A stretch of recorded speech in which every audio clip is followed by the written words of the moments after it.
What's going on, everybody? Been a little bit since my last video where I, kind of showed off all the guitars that I put in all my videos over the years, and this one was not in that video. This one just kind of came out of nowhere. But anyway, it is a 1966 Fender Musicmaster. It is very, very cool. It's a short scale. It's kind of like a Duosonic or a Mustang. It's got a 24-inch scale. I know I've said many times that I don't really care for short scale instruments, and that does still ring true. But I always wanted a vintage instrument, like a real vintage. The oldest guitar I've ever had before this one was my 335 Gibson, which is an 86, and I don't really consider that vintage, even though technically it is now. But I wanted like an old Fender or an old Gibson or something, and frankly, some of those are just astronomically priced. I mean, if I wanted like a full-scale instrument, like a Strat or a Tele or Jazzmaster or something like that, they'd all be very, very expensive. But I've been looking at these Musicmasters now and the Duosonics, and for at least a year, probably like 2 years now, and just never really pulled the trigger on one. And I was really, really close to buying a Duosonic online the other day, but I held off and saw that a local guitar center had a Musicmaster for super affordable. It was like $1,100 or something where I found it. I've seen them lower, I've seen them a little bit higher, but anyway, I went down there and plugged it into a Marshall. You can actually see some clips of that on my Instagram page if you go there. It was like one of the mini JCM 800s, which was actually really cool. I really liked it. But I asked the guy to get it down for me because it was a little too out of reach, and he said it was actually a friend of his that had traded it in, and from what he knew about it, it was all original except it had a refret with like medium jumbo fret wire, and then it had a new nut on there. And both of those, right off the bat, I was very excited about, because most vintage instruments have seen a lot of use, and if they haven't been refretted, the frets are either very low from recrowning over the years, or they're just super divoted and just all over the place, really in need of either replacement or some amount of fret work. So the fact that this was refretted fairly recently, I was pretty happy about that, and because of that, it plays really, really well. And the nut is slotted, really nicely compared to how some older nuts can be. So it plays really nice. It plays a lot better than a lot of vintage instruments I've played have been playing. It's got a ton of checking all over it. I don't know how well you can see it. You can definitely see some close-up pictures on my Instagram, but it's super cool. It's very yellowed, but there are some lighter spots on there. I do believe all the electronics and everything are original. I haven't gone underneath the pickguard to look yet, but I will eventually.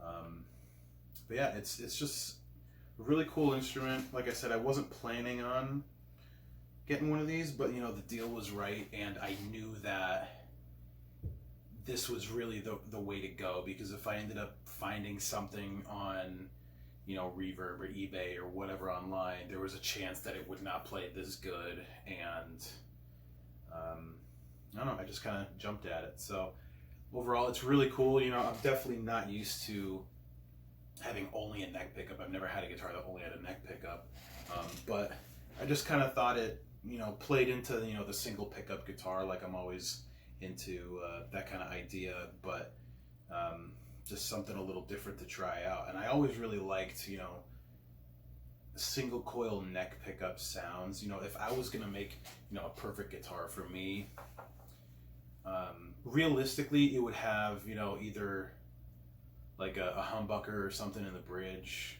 or maybe a P90, probably a humbucker, but then it would most likely have some kind of single coil in the neck. That's just tonally what I tend to go for. So I just thought it would be a cool addition to the arsenal right now, and I'm definitely glad I went through with it. I think it's got a lot of great mojo on it. You know, it's got some neck wear on there, which is really cool. Tuners are original from what I can tell, and they still work, which is cool. I know a lot of those older tuners can kind of seize up and crap the bed, but yeah, it's just really, really cool instrument. I don't know how much of it you'll see in videos from here on out. I don't really know, because it's not like I'm going to be doing tons of covers or anything, especially with this, but it's a very strong possibility it'll make its way into some newer original music or something like that, because it definitely does inspire me to write differently, and definitely gives me a sound that I can't really achieve with any other guitar that I have right now. So yeah, I mean, if you've ever been interested in checking out a vintage Fender or anything like that, you know, definitely consider a Musicmaster or a Duosonic. Duosonics end up a little bit more expensive, or even the Mustangs if you like having the vibrato on there. I prefer the hardtail bridge personally, but you know, this just has literally a single 60, like mid 60s Strat pickup in it, which, you know, is pretty holy grail for, you know, single coil tones. I mean, what more could you really ask for? I brought it to my friend Dan's house the other day, and he was loving it. He has a great rig set up, you know, tons of different amps, and it sounded great through each one. So yeah, overall, really, really cool guitar. Definitely recommend you guys checking them out. If you've ever been into this sort of thing, I can definitely recommend it. Just look out for, you know, stuff that's got a ton of wear on here. Oh, another thing I forgot to mention, you might see some shiny spots in here. That's because when the frets were redone, you could tell that there was some divots in here from so much use, and the tech had filled some of those divots in with like a rosewood dust and glue or whatever. I've seen it done before, but it kind of made like a shiny spot on there, which is a bit of a shame. I do wish that it had those wear, like the play-in wear. That would have been really cool to see. But who knows, it could have made it a much harder guitar to play. I don't really know. But either way, it's really cool. If you want to see some close-up pictures or anything like that, head to my Instagram page. I posted a bunch not that long ago, and I post a lot there these days anyway, just for like small updates, or, you know, if I'm selling anything, stuff like that. So if you got any questions, let me know, and let me know what you think. I think it's pretty sweet. See you guys later.